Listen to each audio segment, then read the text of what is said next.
Good morning and welcome to Rising. Happy Monday and thanks for tuning in. We've got a great show for you today. I'm joined by my friend Kevin Walling. And we used to do Fox News together sometimes. Right. Back in the day, the party panel on the Kennedy show. Reunited and it feels so good. Great. All right, we've got a lot of exciting things to talk about today. We're going to be zeroing in on politics, and some more politics. There was an earthquake of a poll whose aftershocks are still being talked about. We will get to that in a minute. Of course, much of America is wondering about tomorrow's debate. It's conventional wisdom that the debates don't really matter very much. Of course, we all remember what happened in June when a bad debate performance exposed Joe Biden and forced him from the race, ultimately. We're also going to be looking at what's happening in Aurora, Colorado. Some say Venezuelan gangs have taken over an apartment complex. We'll get to the truth of that matter. So we'll turn now to our top political story. It's the eve of the first presidential debate, and a New York Times Siena poll shows former President Donald Trump has a very narrow lead over Vice President Harris. The poll has Trump leading Harris 48 to 47%. Also found 32% of voters said Trump was too conservative, while 47% said Harris was too liberal. Nate Cohn, the Times chief political analyst, said that the result was, quote, surprising and may capture a shift back toward Donald Trump. Cohn also argues that Harris's campaign may have missed an opportunity to clearly define her in the eyes of the public and let Trump do that instead. New Republic senior editor Alex Shepard seemed to agree with Cohn's take, writing, quote, the Harris-Walz media strategy in a nutshell. Avoid the press at all costs, even when asked questions that should be layups. If this sounds familiar, it's because President Biden employed the same strategy. Didn't work out so well for him, may not for Harris either. Pollster Nate Silver, another Nate, my preferred Nate, I should say, also reacted to the New York Times poll, gave some advice for Democrats. Silver wrote, quote, Democratic messaging often suffers from the sheer abundance of potential attack lines on Trump, causing voters to tune out. Whiny progressive media critics don't seem to understand that elevating every minor controversy surrounding Trump only reduces the signal-to-noise ratio and makes them look like the boy who constantly cried wolf. And CNN's David Axelrod reacted on X, writing, quote, for those who are irritated a month ago when I warned Dems about irrational exuberance, I caution against irrational despair now. Polls vary and fluctuate, but this race has been close since Kamala Harris entered in August. The Electoral College is challenging for Dems, and the final yards will be hard fought, but this is pretty much a toss-up race.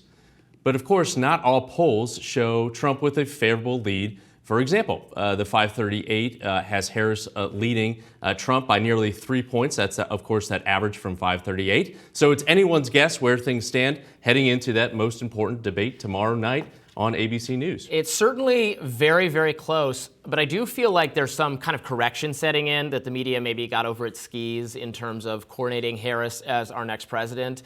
It's still very close, and she's not, to me, the key factor is that there are not a lot of compelling polling showing her winning Pennsylvania. And she has to win Pennsylvania or she's going to lose the presidency. I mean, that's a whole ball game, right? So Harris's must win for Pennsylvania. Trump's must win is Georgia. These polls have been all over the place. Interesting to me, Robbie, that we didn't really see that bump coming out of Chicago, that post-convention bump that usually happens, especially when you're introducing a candidate, particularly for the first time, which we've seen with Vice President Harris. She's still an unknown with so many people in this country, and that's something that the New York Times poll picked up. So how do you feel about her decision to, I mean, it's fair to say she's backpedaling a lot of the stances, excuse me, that she took in 2020, and she's trying to pretend her values haven't changed, whatever, but it's a very clearly different border policy, green energy mandate, fracking, etc.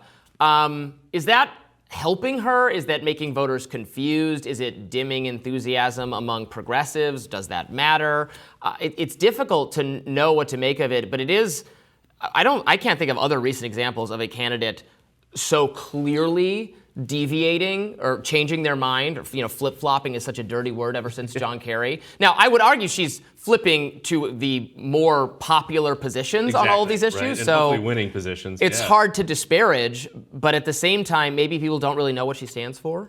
I mean, that's clearly evident in some of this polling where people are hungry. I think 40% in that New York Times poll want to see more from the vice president when it comes to those issues. And that's certainly going to be on display in this debate. It's clearly a line of attack from former President Trump with these kind of shifting policy positions. I think she's made the argument that representing the state of California in the Senate is a different position than being on a national ticket, but that's certainly a line of attack that's resonating with some voters. But how much of a mistake was everything that happened in 2019, 2020 in terms of the effect it had on Democratic candidates that they had to stake out? They felt compelled to stake out these deeply unpopular positions on criminal justice and, on the migrant situation, and healthcare. Certainly, I mean, that's problematic, right? And that, I mean, you're referencing especially that the optics of them all raising that hand. Oh. Remember when it came to the border question?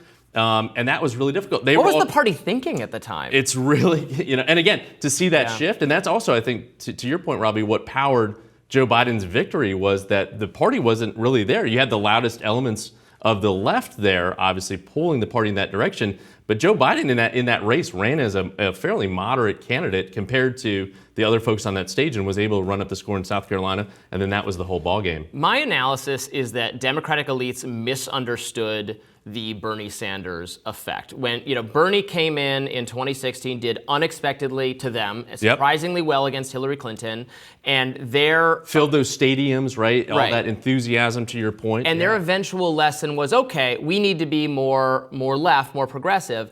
But they only wanted to do that on sort of cultural stuff, maybe immigration, maybe green energy stuff, when really the appeal of Sanders was on a kind of harder, more populist, left economic stuff, working class stuff, not the stuff that it appealed to the party elites to go left on. And also part of his success was just the unpopularity of Hillary Clinton. Yes. And maybe a different foreign policy. And they took the elements of leftism that would be least palatable to a general election audience and made their candidates run on that. And to your point, and taking almost a play from the Donald Trump playbook in 2016 as well in terms of that populism. And that the pendulum swinging where you saw so much overlay between a Bernie Sanders supporter and a Donald Trump supporter when Bernie Sanders lost that primary, right? And the crossover appeal of those base supporters. And I think that's also what we're going to see play out in this race, too, is this gender gap that we're seeing in terms of just how much the vice president is running up the score with women and the former president is running up the score with men. I'd be interested to hear what you think about. This could be the largest split that we've seen probably in a generation between those two kind of factors. That interesting split is emerging. At the same time, some of the racial split, we've had so much racial polarization in recent election cycles, that is actually decreasing a little bit as Republicans, Donald Trump, doing better and better with particularly black males and Latino voters.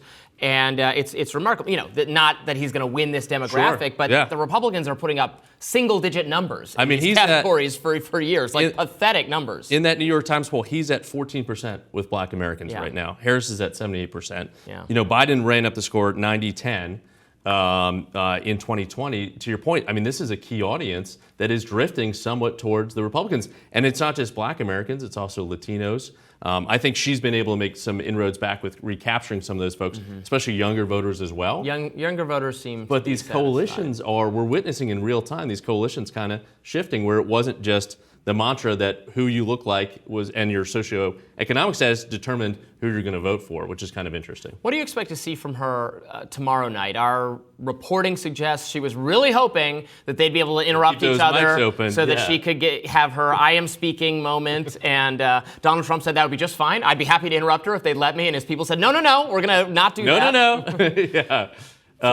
What's she going to talk about? Well, I'll tell you, I think part of this, too, is some of the elements we saw in Chicago. I was on the ground in Milwaukee and Chicago for the conventions. There was a heavy emphasis on her time as a prosecutor, right, which isn't red meat for the left in terms of her positions on some of that. So I think her movement towards the center, I think, again, to my earlier point, she's got to reintroduce herself to a lot of Americans. 50 million Americans watched that fascinating Biden-Trump debate in July. I think those numbers are going to be even higher in terms of viewership. Of course, folks are back at school, right? We're kind of into that post-Labor Day. Now we're focusing on the election as opposed to where we were in July. But she has a real opportunity to introduce herself to a lot of Americans that are going to be watching. And it'll be interesting, that interplay, certainly. I think one of the more fascinating things are they really haven't spent a lot of time in the same space before, right? We think, she's been vice president. But I think she said she's never met him in person. I don't think she's she ever. Said that to Dana Bash. She was at the inauguration in 2016, obviously, as a senator. But I don't think they've been in the same small space, right, ever before. So this will also be interesting, even though, as we know, he wrote checks to support her as Attorney General. Maybe, I don't know if he even ever attended one of those fundraisers for Attorney General, but it's very likely that there's going to be interesting dynamics of them actually meeting, really, for the first time as well before a national audience. Yeah, well, we will be tuning in. We're going to have some special coverage after the debate, so you're going to want to tune into Rising for that, and we've got a lot more of the show to get to. More Rising coming up next.